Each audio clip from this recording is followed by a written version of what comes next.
মই ভাবোঁ যে আজিৰ যিখন চাৰ্জশ্বিট দিছে এইখন হ'ল হিমন্ত বিশ্ব শৰ্মাৰ 2026 চনৰ নিৰ্বাচনী প্ৰচাৰৰ এখন ইস্তাহাৰ।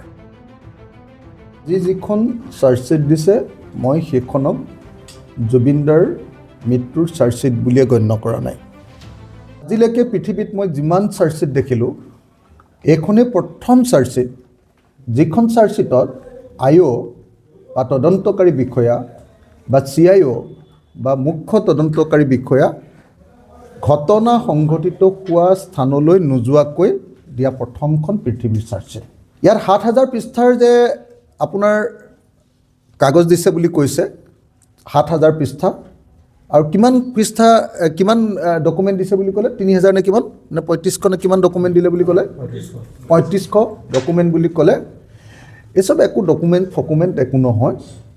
মই একদম ক্লিয়াৰলি আপোনালোকক কৈছোঁ যে যি তদন্ত প্লেচ অফ অকাৰেঞ্চ বা য'ত ঘটিছে তালৈ নোযোৱাকৈ কৰা তদন্ত, সেই তদন্তই পৃথিৱীৰ কোনো কেছতে কেতিয়াও কোনো মানুহক ন্যায় দিব নোৱাৰে। জুবিনদাৰ মৃত্যু ঘটিছে ছিংগাপুৰত, তদন্ত কৰিছে দিছপুৰত। জুবিনদা যিখন সাগৰৰ পানীত ডুবি ঢুকালে সেই সাগৰৰ পানীটোপাও চাবলৈ যোৱা নাই এতিয়ালৈকে আইঅ'এ।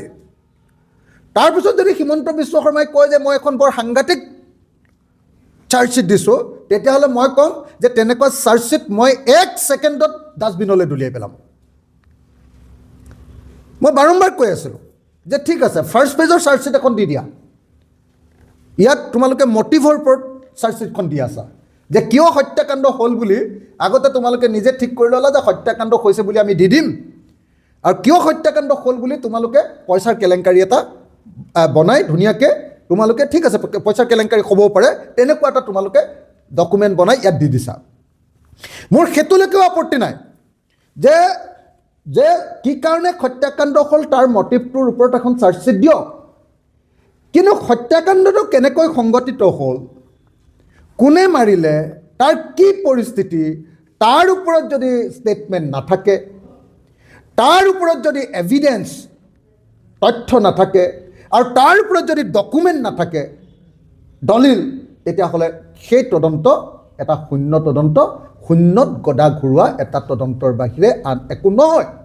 গতিকে CID বা SITয়ে যোৱা 88টা দিন নহয়, কেইটা দিন, 84টা দিনত অকল শূন্যত গদা ঘূৰালে। ইয়াক কয় শূন্যত গদা ঘূৰোৱা বুলি অসমীয়াত কয়। শূন্যত গদা ঘূৰালে, একবাৰৰ কাৰণেও তেওঁলোকে প্লেচ অফ অকাৰেঞ্চ বা য'ত ঘটনা ঘটিছে তাত গৈ তদন্ত কৰিবৰ কাৰণে কোনো ব্যৱস্থা নল'লে। নাম্বাৰ 1। নাম্বাৰ 2, মই বাৰম্বাৰ কৈ আছোঁ যে ভাৰতবৰ্ষৰ BNSS 2023-এ 112 নম্বৰ যিটো ধাৰা তাত স্পষ্টকৈ কৈ দিছে যে বিদেশত ঘটনা ঘটিলে আমি নিশ্চিতভাৱে কোৰ্টৰ জৰিয়তে লেটাৰ্ছ ৰেগুটৰী পঠিয়াইহে কেৱল তদন্ত কৰিব পাৰিম আৰু তথ্য আনিব লাগিব। হিমন্ত বিশ্ব শৰ্মাই মোক উত্তৰ দিলে বিধানসভাত, বোলে নহয় আমি MLATৰ জৰিয়তে আনিলেও হৈ যাব। কিন্তু চেন্নাই কোৰ্টে স্পষ্টকৈ কৈ থৈছে যে MLATৰ জৰিয়তে আনিলে নহ'ব, MLAT থাকিলে বস্তু আনিব পাৰিব, কিন্তু সেইটো আনিব লাগিব কোৰ্টৰ জৰিয়তে। এতিয়ালৈকে ছিংগাপুৰৰ পৰা তেওঁ কৈছে যে নাই আমি ছিংগাপুৰৰ পৰা গভৰ্ণমেণ্টৰ পৰা অনা তথ্যৰ জৰিয়তে আমি এইটো প্ৰমাণ কৰি দিম। আৰু ছিংগাপুৰ গভৰ্ণমেণ্টে কৈছে যে জুবিন গাৰ্গৰ মৃত্যুটো হত্যাকাণ্ড নহয়। ছিংগাপুৰ গভৰ্ণমেণ্টে কৈছে যে জুবিন গাৰ্গৰ মৃত্যুত কোনো ধৰণৰ ফাউল প্লে নাই, কোনো ধৰণৰ বেমেজালি, কোনো ধৰণৰ কেলেংকাৰী নাই, সেইটো এটা স্বাভাৱিক মৃত্যু। আৰু তাৰ পাছত কৈছে যে ছিংগাপুৰৰ তথ্য আনি, ছিংগাপুৰ চৰকাৰে দিয়া তথ্য দি, ছিংগাপুৰ চৰকাৰে দিয়া এভিডেন্স দি আমি এইটো হত্যাকাণ্ড বুলি প্ৰমাণিত কৰিম। ইয়াতকৈ আৰু অভূৰা ভৰা ঘটনা কেতিয়াবা ঘটনা ঘটিছে? পৃথিৱীৰ মোক এটা গোচৰৰ নাম কওক যিটো গোচৰত এতিয়ালৈকে প্লেচ অফ অকাৰেঞ্চত তদন্ত নকৰাকৈ চাৰ্জশ্বিট দিয়া কৈছে। এইটোৱে অসমৰ জুবিন গাৰ্গৰ কেছটোৱে একমাত্ৰ পৃথিৱীৰ ঘটনা য'ত চাৰ্জশ্বিট দিয়া হৈছে অথচ IO আৰু CIO এতিয়ালৈকে ঘটনাস্থলীলৈ যোৱা নাই।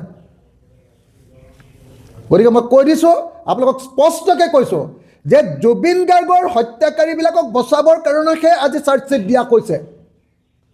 জুবিন গাৰ্গৰ হত্যাকাৰীক ফাঁচি দিবৰ কাৰণে বা জুবিন গাৰ্গৰ হত্যাকাৰীক যাৱজ্জীৱন কাৰাদণ্ড দিবৰ কাৰণে আজি চাৰ্জশ্বিট দিয়া কোৱা নাই। সেইকাৰণে মই বাৰম্বাৰ কৈছোঁ যে এই চাৰ্জশ্বিট জুবিন গাৰ্গৰ হত্যাকাৰীক ধৰিবৰ কাৰণে চাৰ্জশ্বিট নহয়, এই চাৰ্জশ্বিট হ'ল হিমন্ত বিশ্ব শৰ্মাই 2026 চনৰ নিৰ্বাচনত যাতে গাঁৱৰ পৰা খেদা নাখায়, বিজেপিয়ে যাতে গাঁওবিলাকৰ পৰা খেদা নাখায়। জুবিন গাৰ্গ আমাৰ আটাইতকৈ জনপ্ৰিয় শিল্পীজনক তেওঁলোকৰ দিনত হত্যা মাৰালে, বিজেপি চৰকাৰৰ দিনত মাৰালে। আৰু মৰোৱাৰ পাছত এতিয়া তেওঁলোকে তদন্ত নকৰে, সেই কথাটোৰ কাৰণে যাতে 26 চনৰ নিৰ্বাচনত হিমন্ত বিশ্ব গ'লে যাতে গাঁওবিলাকৰ পৰা খেদি নিদিয়ে, তাৰ কাৰণে মিছাকৈ এখন চাৰ্জশ্বিট তৈয়াৰ কৰিছে। ভুৱা 2 নম্বৰী চাৰ্জশ্বিট।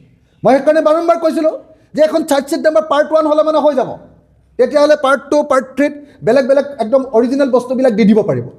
কিন্তু মুখ্যমন্ত্ৰীয়ে কালি ঘোষণা কৰি দিলে নহয় যে এতিয়া আৰু আমাৰ আজিৰ পৰা 12 তাৰিখৰ পৰা কাম শেষ, চাৰ্জশ্বিট আমি দি দিলোঁ, আমাৰ আৰু একো কৰিবলগীয়া নাই, অসম চৰকাৰ অসম পুলিচৰ একো কাম কৰিবলগীয়া নাই, এতিয়া কোৰ্টে কেৱল শাস্তি দিলে হ'ল।